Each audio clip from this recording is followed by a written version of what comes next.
I have a few words of introduction for our very distinguished morning speaker, Dr. Daniele Fanelli. And this is a sort of a philosophical thing. It's really important to think that you might be wrong. And it's really important not to be subject to groupthink. And of course, the NAS does have a sympathetic bias. We think there is a reproducibility crisis. We think it's really important, and we think something needs to be done. That's why we called the conference. That's what most of the speakers believe. And you shouldn't believe that either. You should not succumb to the groupthink of the NAS on this subject. Now, there are different ways to deal with this. One of this, we did provide an introductory bibliography in your fine program here. And that's really important. You shouldn't just be believing us. You shouldn't just be listening to the speakers. This is something for you to go and read yourselves and make up your own mind on every subject under discussion here. And there's vastly more stuff than this, but that's where you start. Now, beyond that, we wanted also to have somebody at this conference who would challenge our sympathetic bias. And that's why we asked Dr. Daniele Fanelli, now, who is very distinguished, and some of the stuff here, he has worked at the Meta Research Innovation Center at Stanford with John Ioannidis. He is currently teaching research method and statistics at the London School of Economics and Political Science. There is an extraordinary string of honors in his CV.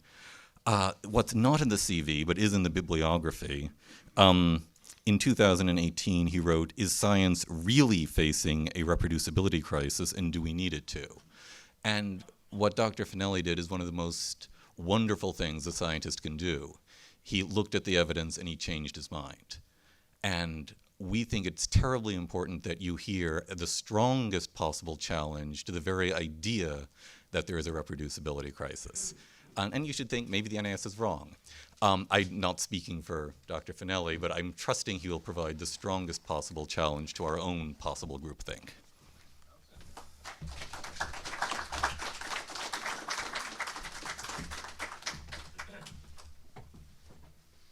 Wow, what an introduction, thank you. I'm genuinely flattered. It was wonderful to hear. I'm impressed with myself, actually.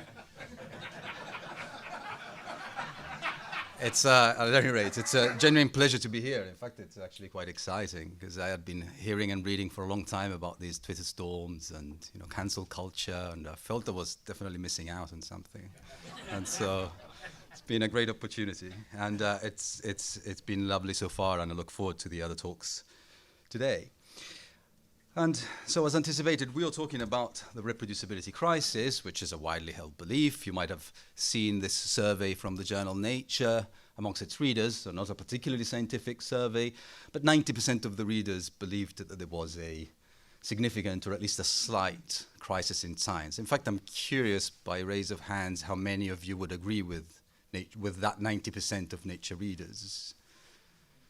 Okay, I'm going to say about maybe 70%, so it's a more diverse audience than you would otherwise expect. And just so that we know more or less what we are talking about, there is a sort of a reasonably coherent set of beliefs around this idea that there is a crisis, which has to do fundamentally, as illustrated very well by the sort of the high votes given by Nature readers to various suggestions, that there's this idea that, largely because of pressures to publish, scientists are increasingly compelled to selectively report their data or make a poor or even deceptive use of statistics, or even resort to scientific misconduct in order essentially to get ahead in the game. And this is what is making science less and less trustworthy and reproducible. And this is what I call the crisis narrative, because it is a sort of a coherent story that, as David mentioned, I myself sort of effectively at least started from when I started doing this kind of work. And it is indeed a belief that as metascience as a research topic becomes hotter and hotter, is sort of quite naturally spreading in the literature. So this, I wouldn't say it's the total count, but it's rather a proxy of what I think the scientific literature is going to reflect. So what I tried to do here was simply to get a Web of Science records that had a phrase reminding, sort of a phrase corresponding to scientific crisis or reproducibility crisis or the like, and then check how many of these were effectively endorsing this kind of narrative. And you see the numbers are sort of were, at least at the time, growing very rapidly. And as anticipated, what I'm trying to convey with this talk is to some extent my present understanding that this is not quite the case, and it's an evidence-based understanding. And I'll, in fact, only really briefly overview my basic viewpoint on the matter, but rather what I wanted to do here to sort of to move a little bit along, the reasoning is to offer two further examples of why I think the very narrative that inspires a little bit of this conference, in the sense, and many other similar initiatives, along the lines of ficting science, is a self-contradictory narrative, and how, in fact, I think evidence shows that there's more understanding to be developed. And that, of course, is the soapbox that allows me then to advertise what I think is the way to go to understand better these problems, which is K-theory, which is something that I propose, and I'll offer a couple of examples to try to illustrate how it can be used. And this will bring me then to elaborate, therefore, on the theme of the talk, which is about reproducibility reforms if someone sees the world the way I do. So I would have loved actually to review some of the evidence that I discussed in this article, because it touches upon, for example, some of the things I already heard yesterday mentioned. But there's no time, and I always overtalk any talk I plan, so I'd better just move on.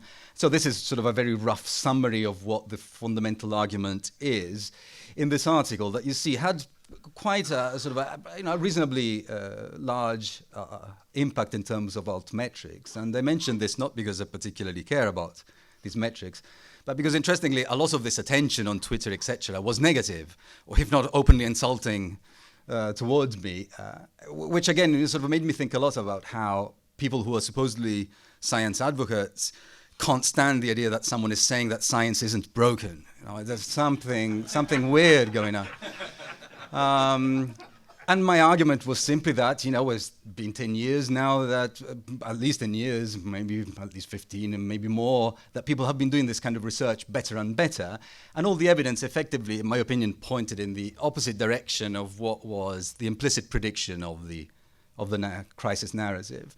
And therefore, bottom line, I don't think that there is a crisis, at least in the sense that one would read it, I would read it, in claiming that there's widespread and growing problems with, again, with the matters that we said, across all fields. And I think this message is factually incorrect. It is a negative message that is going to put off a lot of people from science for, again, not the right reasons. I would endorse it if I believed it, and it's prone to be misused in ways that, no matter where on the political spectrum, can be undesirable anyway or unscientific. So rather, I think what seems to be fitting better the evidence is a narrative of there being new opportunities and new challenges, which I heard yesterday already from one of the speakers, in fact, mentioned a little bit. And I think that's sort of a fair way to go, and a perfectly fair way to understand why we would be all here sort of wanting to discuss reforms to science and possibly improving the research process. So this is where I start from, and now I want to give a couple of other examples that I didn't actually, for example, illustrate in that article. And if you're curious, it's a very short opinion piece, so I would warmly invite you to download it, read it, and then go to Twitter and sort of throw in a few more insults if you like.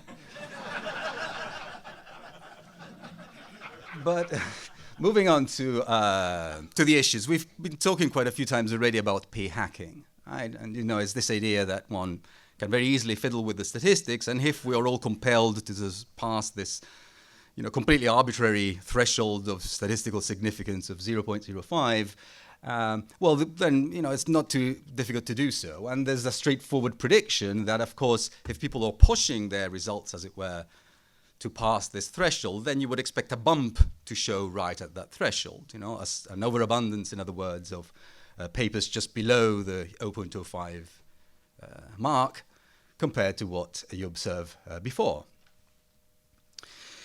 Whereas if there's no p-hacking, then the shape of the curve might vary depending on what you assume the world to look like underneath, but the curve should be smooth. So this is a very simple and straightforward prediction to test, and there are indeed a few studies, recent studies, that had looked and claimed to have found this bump, for example. Okay, but similarly, there are at least as many studies that, even though they might have claimed to have found other evidence for p-hacking or other issues, they didn't find the bump. Okay. Now, techniques have moved on. There was this rather impressive study in 2015 that used a method that is actually a little more sophisticated, not just looking at a bump, but the principle is the same, and they famously claimed to have found widespread evidence for p-hacking across all disciplines. Okay, so case made. Well, not quite. Next year, this other study comes out. This is actually arguably in some ways larger, as in that it analyzed over 150,000 test results, although it was only in psychology, although certainly psychology has a reputation for being the country of p-hacking. And so you would have expected the bump to show up, and it didn't. So what exactly is going on?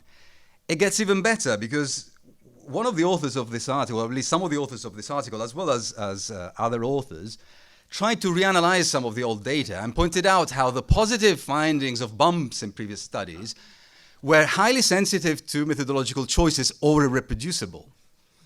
So what exactly is going on here? If we were, and this is my point, it's not necessarily to disparage this whole literature, but if we were to apply the same kind of standards that we apply to other fields when we discuss matters of reproducibility, then we would have to conclude that studies on p-hacking are being p-hacked.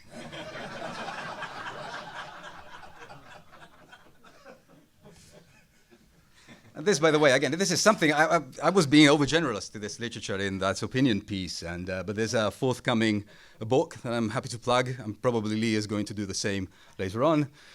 So there's an edited book on gosh, I can't remember the title, but it's got to be Research Integrity in the Behavioral Sciences, right? Something like that. And in a book chapter, I was lucky enough to have given a space to expand on these ideas and tell this and other stories. But moving on, so this was something about p-hacking and arguably about the causes of the reproducibility crisis, right? But one can fairly say, okay, regardless of the causes, surely we're talking about a reproducibility crisis because reproducibility is at crisis low levels, right? And fair enough, we heard this claimed already a few times before, and in fact, we also heard the kind of evidence that typically is invoked to support this claim. This is a monumental study, and still, I suppose, to this date, one of the most impressively done studies, which is the one from the Center for Open Science, which took, as you almost certainly know, a sort of 100 studies from the psychological literature in 3 journals, and then had 100 independent laboratories try to replicate one of these. And they famously reported how their estimates of reproducibility, or rather, the proportion of studies that were successfully replicated was below 40%. In fact, 36% is typically the number reported. So case closed, right? No, because in reality, in the study itself, but you never hear this side of the story, different criteria had to be used to measure reproducibility. And depending on the criterion, one could have concluded something in the order of 60% or more. What you hear is always the lowest possible figure that one could have come up with. And this is part of the point. Again, the point is not here to disparage that literature at all, but is to say how, in fact, this kind of study, as it always happens when one does really good science, is that it sparked a whole range of pretty fascinating, from my perspective at least, debates as to, first of all, how are we supposed to measure reproducibility? What exactly we are doing when we're measuring reproducibility? What are we supposed to be measuring? Or even what do we mean? Because there seem to be some serious terminological confusion around some of these debates. And these are not quite settled yet. And again, this is the science or the meta-science unfolding. But there's clearly no consensus around these matters, and we'll get back to them. But there's something more. Because, even tolerating all this kind of uncertainty and doubts about the data, there are plenty of other studies by now that have tried to measure reproducibility. And sometimes you hear one or two of them, very rarely, I dare to say, reported in, at least for their main result, that presumably was the point of the studies. And it's studies such as these. So you have the study in science, you have the Many Labs project, you have a study in experimental economics, reproducibility project in cancer biology. There was one trying to replicate studies in social sciences studies published in Nature and Science, and the recent one in experimental philosophy, which I didn't even know it exists, but apparently it's something. And I don't know how well you can read from the back the percentages, but none of these studies reported a range that even overlapped with 50%. So the reproducibility was always above 50% in all of these cases.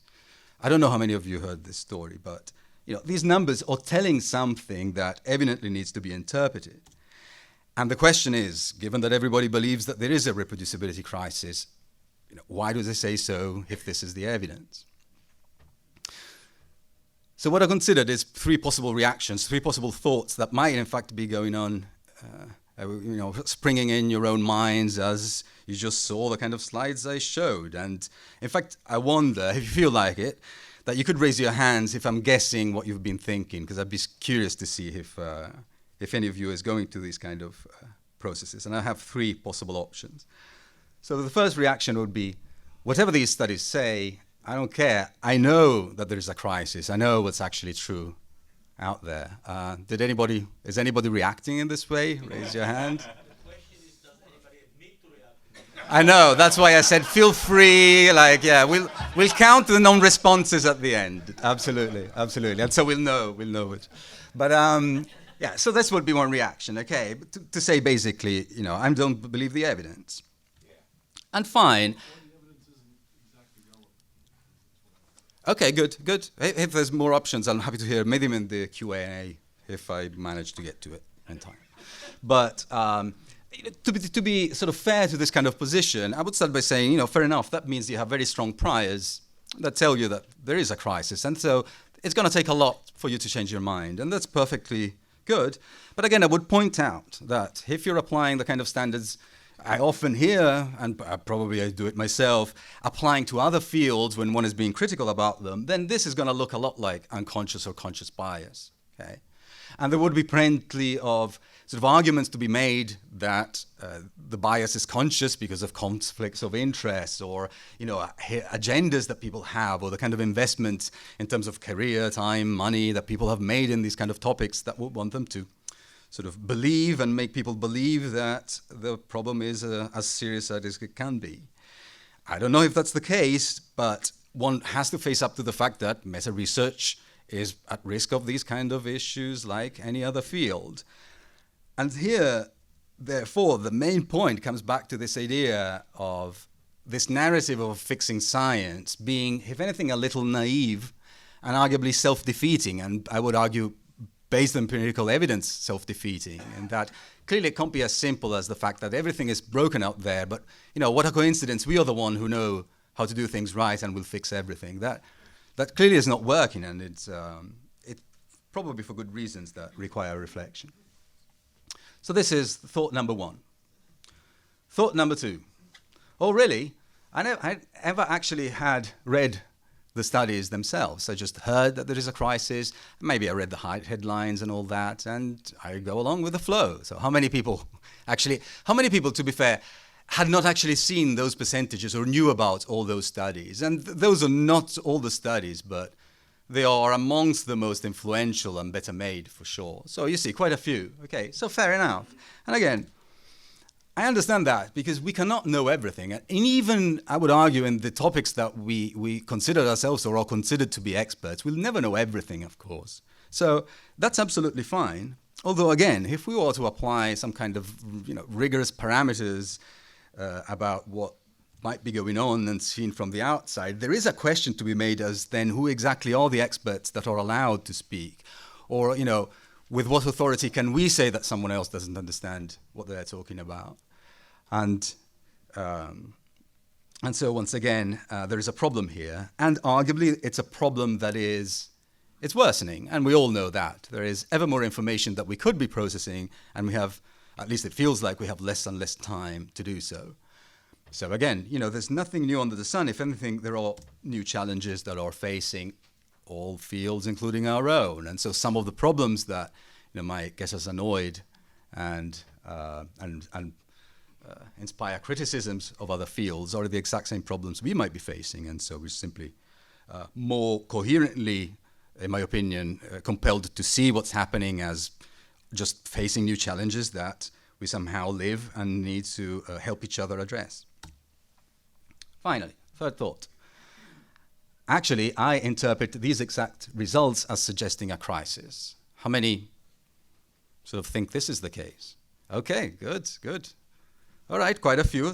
Interestingly, it's a sort of a minority, I would say, although, of course, there's a lot of non-response bias, so probably point number one is by far the most present. Fair enough. Yeah, I'll expand on the next talk. I'll expand this slide to more options if you give me more possibilities. But so again, fair enough, And I would argue, and now on a merely scientific basis, the way I see these issues, that this is a mistake. I think if that's how you interpret the data, is because primarily you're simplistically projecting a certain very idealized understanding of what science is supposed to look like and be on sort of a wide diversity of research fields that don't really work that way ever. And case in point would be the fact that people who know those percentages and think that there is a crisis evidently are predicting that reproducibility should be 100% across all fields, across all studies, all the time, or something along those lines, right? 70%. If it looks bad to you, it means you're expecting at least 85, 90%. So that is a prediction that you're making. It's a scientific, it reflects a scientific understanding of the matter, which I, however, again, I'm going to argue why I think it's incorrect. And possibly the opposite, in a sense, is happening as well. Going back to the idea of strong priors, that you've had pretty damning experiences and pretty telling experiences about how bad things can be in certain areas of science, perhaps, or any other experiences that you have. But then, improperly, in my opinion, you are extrapolating back those experiences and those perfectly correct understandings to the rest of science, as if there's a crisis everywhere. Maybe there's only a crisis in some places. And this, however, points to what I think is a genuine gap in metascience as we understand it at the moment. I think what is missing is a paradigm that is truly metascientific. Statistics doesn't do the cut, and I think most people come into this field necessarily by having trained in a particular area of research, so they have a particular understanding of the world. We all share a certain approach to running certain methods, but these don't quite work well in an optic where you're trying really to make a general statement about science, and yet you need to take into account, or in fact even explain, the diversity of ways in which science is manifested, if you like. So this is where my theory and methodology that I'm proposing comes in. It's what I call K-theory, where K stands for knowledge, and the whole idea really, it's based around this reasonably simple function, which I call the K function, okay? Simplicity is in the eye of the beholder in this case. But so K is, of course, stands for knowledge. And you see this is a function about functions. In particular, you see there's this H function, which is simply Shannon's entropy, which is the expected value of the information contained in a random variable. Now, if you're not familiar with the whole information theory business, which is likely, and it is, in fact, in my opinion, unfortunate, because none of us really, most of us, don't get trained into information theory the way I think we should. There's actually a very simple and intuitive and rather accurate way to understand the scientific concept of information in terms of answers to questions, or questions I need to ask to guess the value of a random variable, or to guess the state of the world somehow. So the quantity of information expressed in bits, for example, is going to be the number, or the average number if it's a Shannon entropy. 5 minutes? Really? You're kidding. Gosh. Right, okay. Right. Okay, 7. Thanks. I've been graced. Okay, let's not waste time. Come on. So it's the average number of questions I would need to ask to guess the value of a random variable. And so what this function is basically saying is that knowledge is a system-specific property that is given fundamentally by 3 factors that need to be measured perhaps in different ways in different systems, but overall it's always the same process, which is there's information that we wish to have, there's information that we have to put in order to acquire that extra information. So there's an explanandum, if you like, and an explanans, the way philosophers would put it. And there's residual information, which is what we will remain ignorant about. And so the quantity of knowledge is given by these three factors. Okay, so moving on and skipping on to the substantive interpretations of this function. The only thing I think is worth mentioning here is that, so this is the mathematical translation, if you like, of a philosophical concept of knowledge, but it is something that one can sort of convert in actual measures of effect size in a way that I would argue expand on what we often do in statistics. And so, for example, it can give us theoretical answers to metascientific questions, such as what is the value of a null or a negative result? You sort of work around a little bit with a K function, and you would conclude that there's an upper bound to how much knowledge a null or negative result can give us, which is that quantity there. You see, it's logarithm of this sort of cardinality of t over, say, -1, where this quantity is simply the number of assumptions, experimental conditions, alternative hypotheses, alternative explanations, effectively anything else in the system that is not controlled by the study or is not ruled out by our result. Okay, it's something that people like Popper, for example, spoke about in narrative qualitative terms, but we can give a number to it, and we can, for example, sort of get a sense of how, what difference it makes, for example, to have more or less of these untested assumptions, etc. So why is this important? Because it gives us a little bit more of an accurate approach to understanding, for example, ideas that, again, in the literature are floated around. For example, in terms of whether we should always be concerned about a file drawer problem as opposed to being concerned about the cluttered office, as some have called it, problem, which would be the problem of having tons and tons of meaningless published negative results that, in fact, impede us to find the actual useful negative or positive results. There's an informational problem that can come from having too much clutter. And so now we have sort of at least a parameter that in principle is measurable to give us a sense of how to navigate this diversity of possible sort of costs and benefits, which is likely to overlap with disciplines. So very likely, physics and chemistry is going to be on the left-hand side more than, ecology or sociology, but also methodologies. So I think, in fact, it's no coincidence that a lot of this concern for negative results comes from clinical trials and clinical medicine in there, because that's exactly a field where these factors are controlled for, and negative results are definitely highly informative in a way that in a lot of observational research they arguably are not. And this is a lesson not just for publication bias, but I think in general for fixes, that there are going to be costs and benefits, and the trade-off to be struck that is not even general to science. It requires a contextualization in ways that can be handled scientifically, but are not easy to tell apart and identify. So very quickly, the other thing, it's about reproducibility, and this is an example of how empirically one can use these methods. So we mentioned all these studies before, and we mentioned that there is a lack of consensus, for example, of how we measure it. And part of the problem here is that we rely, for example, on these binary arbitrary criteria to define these percentages, okay? And, people who do these kind of studies typically detest the p-value concept or the confidence interval concept, and yet this is what we base our estimates upon. And similarly, in fact, the whole logic of thinking of reproducibility in terms of failures and successes is unscientific, and it doesn't match the data, where instead, of course, it's more a matter of degree, really, and very prominent statisticians have made this point. And again, we might be sort of a little confused as what exactly we're supposed to expect in terms of reproducibility to observe.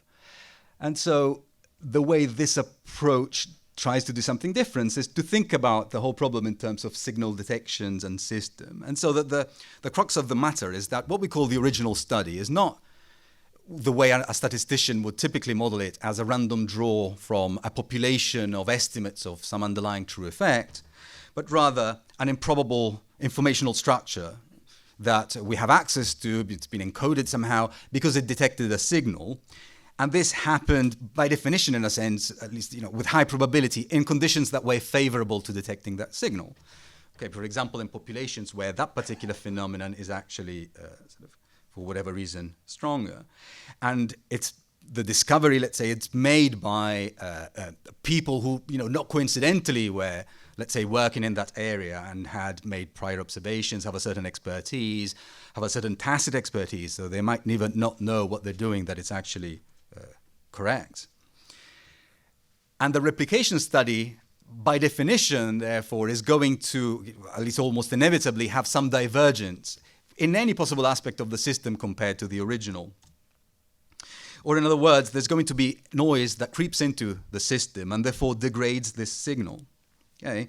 And so again, we can give a sort of a mathematical shape to this kind of reasoning in the form of this function, which fundamentally simply says that the k that we could measure in a reproducibility study relative to the original is going to be a sort of all else equal, a negative, an exponentially negative declining function of how many sort of random divergences there are, times some factor lambda, which is how serious these divergences are, what their impact is on the result. And so this, first of all, rephrases the matter in a way that is non-binary, right? So from a theoretical level, at least, we sort of get rid of this idea that we have to measure success versus failure, and we can simply measure how much, essentially, and try to understand why that how much. And we can measure it, for example, by simply deriving from that function this metric, this lambda metric, which expresses the average, in a sense, knowledge loss. And it's something that is sort of a non-arbitrary, as I said. It's on a universal scale that can, in principle, be measured from any type of study. It can be estimated with normal ordinal regression methods, and it's interpretable in substantive terms as the proportional loss or gain of k, of knowledge. And in fact, we can sort of reconvert it back to a proportion or to a percentage that then applied to measure results of some of those reproducibility studies, in particular those from that were done on behavioral science. And you see something that it would have been impossible to observe with the kind of results that sort of are given that I showed you before, because you see there's a clear pattern in these bars. So now here we have that science, a large science study that we mentioned before, but divided between cognitive psychology and social psychology, the two main subsets of their data. Then we have the study in experimental economics, one in social experiments in nature and science, and the other one in experimental philosophy. Okay, so the pattern that seems to be here appearing once more, and I've seen this come up over and over again in my research, is that social studies appear to be less reproducible. Now, I see some heads nodding because, of course, they would be. That's where all the bad stuff is happening, or at least it's happening mostly. But again, there's just a warning here. That's not necessarily the case. It could be part of the explanation. But, very wise scientists have pointed out how the very fact that you're dealing with a complex system creates challenges with regards to how you understand and measure reproducibility. You might have heard about the reproducibility paradox. There's surely not going to be time to explain it, but it's simply the idea that if you have organisms that are whose phenotype, or whatever they do and that you're measuring changes with environmental parameters that you can't control or you can't measure or you don't know about, then the effect is real and it's actually quite systematic, but two laboratories that happen to have different conditions are going to find their results to be completely incompatible. And in fact, the more they make the studies precise, the more incompatible the results appear to be. And so it's a paradox of that kind. Okay? And similarly, I think scientists are actually, in many cases, ahead of the game in this regard. So there was this study in Nature, Ecology, and Evolution that did something very interesting. They tried to improve the between laboratories standard deviation fundamentally of results, in this case about the yield of growing leguminosis in different conditions. And they showed how by increasing the variability, the noise, in fact, in sort of the genetic lines that were being used, in the environment where these plants were grown, etc., the between laboratory standard deviation would go down. So results become more reproducible if you do the exact opposite of what, in principle, all scientists are trained to do, which is to standardize sort of all experimental conditions.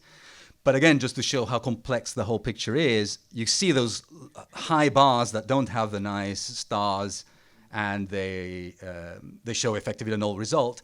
This is the exact same experiment conducted, however, not in a growth chamber, but in a glass house. And so for whatever reason, that same effect does not occur in a different setting. So matters are very, very complex, but there's a new science to be developed about addressing them.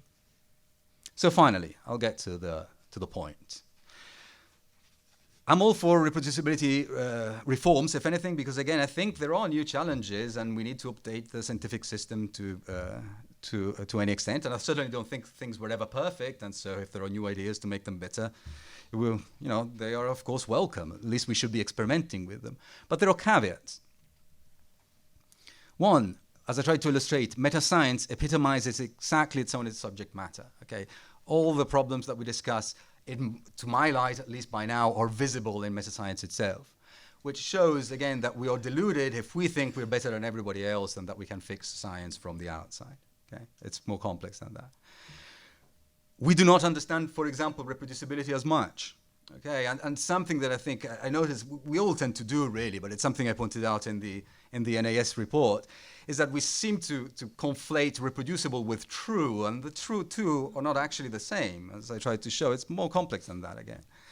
And as I tried to illustrate, any reform is going to have costs as well as benefits. And we're in the Independent Institute, so I think you're sympathetic to the argument that reforms need to be made with great caution because they have costs, and these costs are going to be different by field. So there's a lot of work to be done, if anything, to make sure we do more good than damage.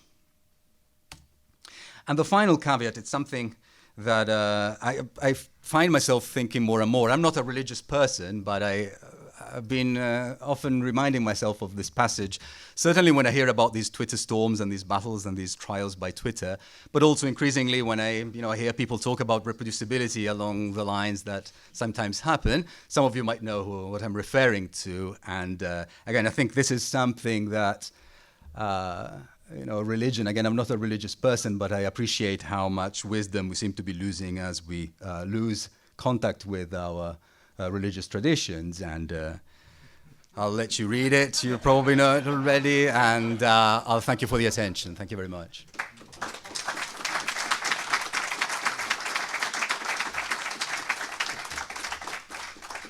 "35 minutes. I knew it was 45, right? So.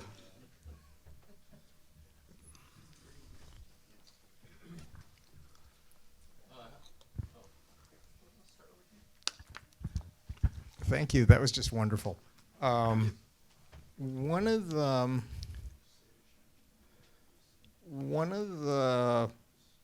examples you pointed to is experimental economics, and that opens a question for actually doing some testing in metascience. In that, experimental economics is actually relatively new. That it was started by Vernon Smith. There's predecessors, of course, but it's started by Vernon Smith. And he was aware of some of the problems in closely related discipline.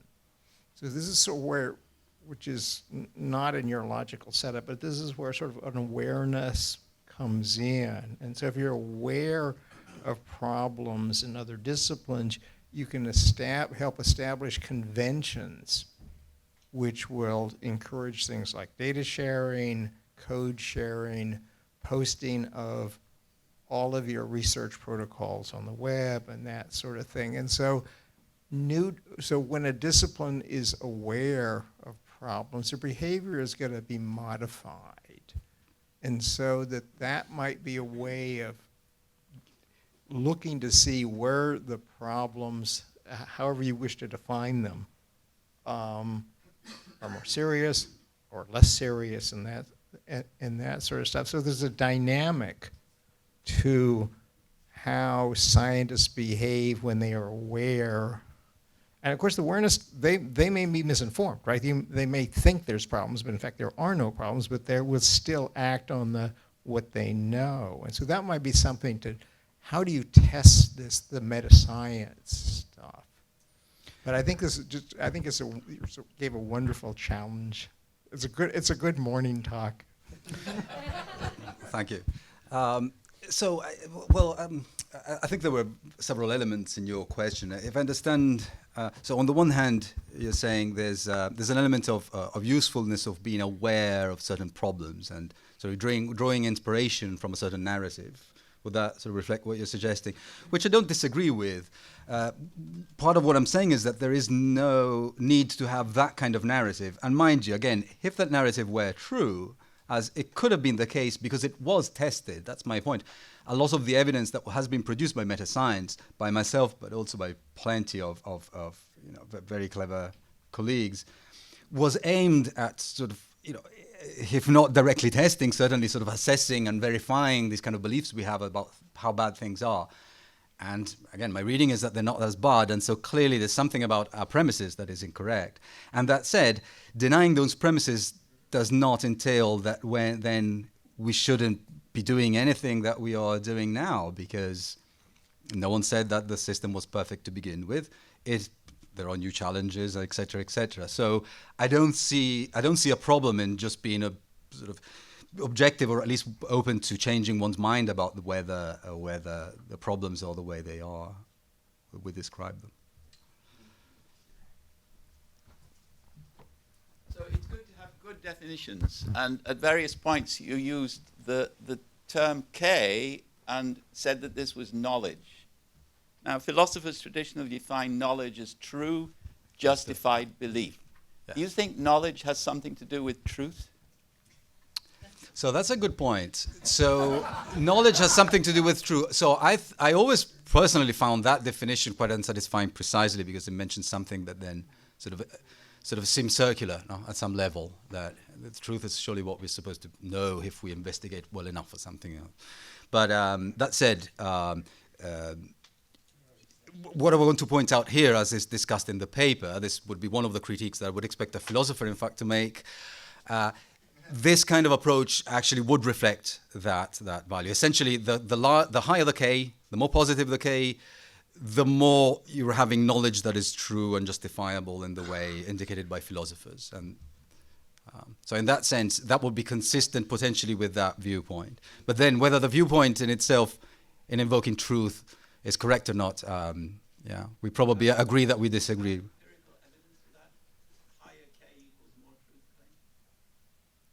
So the point is that it reflects that data. But again, maybe we should take that discussion outside. It is discussed in the paper, however.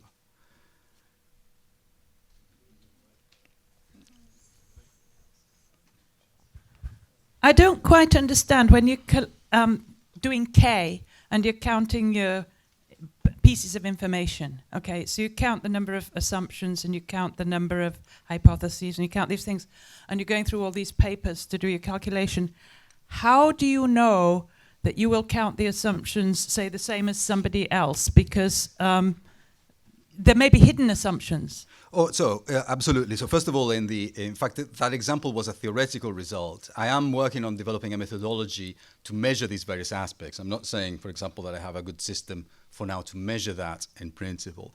But certainly, that's the point of having a methodology. And certainly, I would want to see how well it's possible to do so, how consistent results are, what the K value of K theory is. Absolutely, that's all doable. And there's absolutely no irony about it. But in other regards, for example, in measuring reproducibility, for example, by now, more than I even sort of was able to see when I wrote the first mathematical ideas, I actually think it's pretty simple and possible.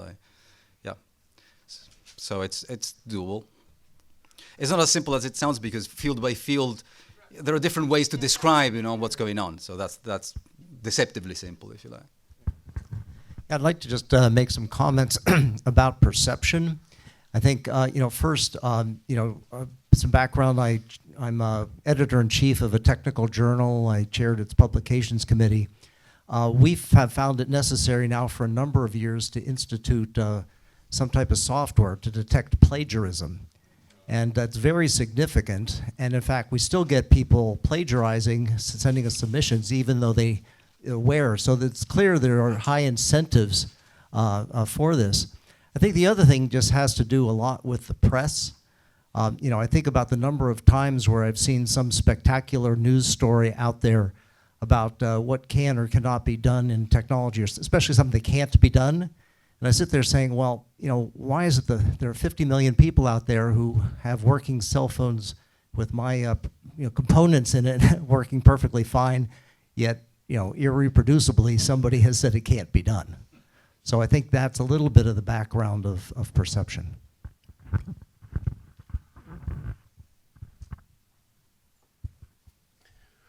I think you may have tricked us with your questions at the beginning in terms of the dichotomy. I mean, how scientific is it to ask, is there a crisis or is there not? I mean, it seems a false binary. My field is economics.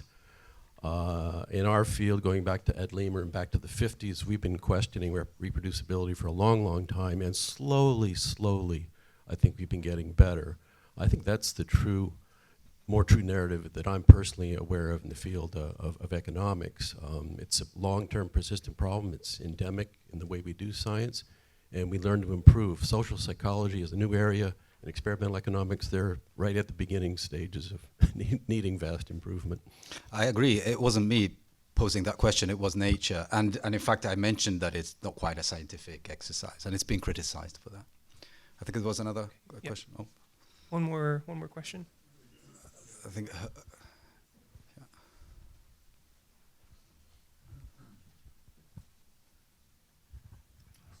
So, thinking in terms of students trying to grasp these discussions in retrospect,